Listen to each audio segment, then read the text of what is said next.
V bistvu sem ta dva vidika združil. Otroci so kot naše največje bogatstvo, kaj ne? In iz perspektive tega, kaj vidim, da se dogaja mladim ljudem, ki bi se lahko zaščitili, pa se niso, razvoj predrakastih bolezni, operacije za predrakastih bolezni, da ne rečemo rakastih bolezni, se mi zdi nesprejemljivo, če imamo relativno enostaven in preprost način, da to rešimo. In to je cepljenje.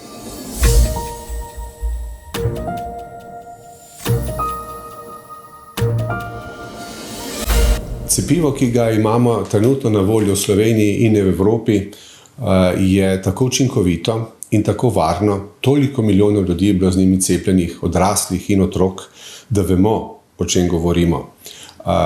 Dobrobit takega cepljenja pa je praktično, če nekdo zboli, neizmerljiva. Stiske, ki jih povzroča takšna bolezen, nenazadnje frustracije in posledice, ki so lahko potem tudi za plod, so zares visoke oziroma zares velike.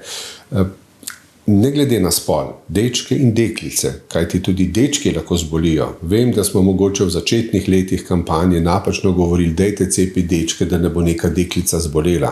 Ampak tem ni zgodba.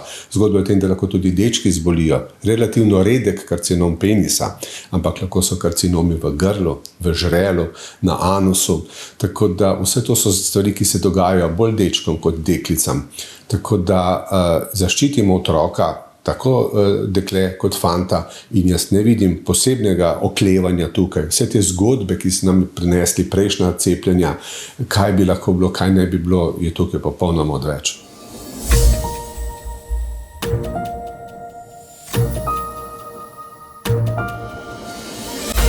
Starši so odgovorni za svoje otroke.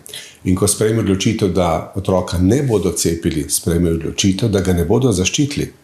In sprejmejo odločitev, da bodo nosili ne oni, ampak njihovi otroci posledice necepljenja, bolezni, predrakastih in rakastih oblik. S tem morajo živeti. In s tem se srečujem praktično vsak teden, ko matere pridejo s svojimi hčerami na posledice HPV okužb, na predrakaste zgodbe, na operacije, s katerimi odstranjujemo te stvari.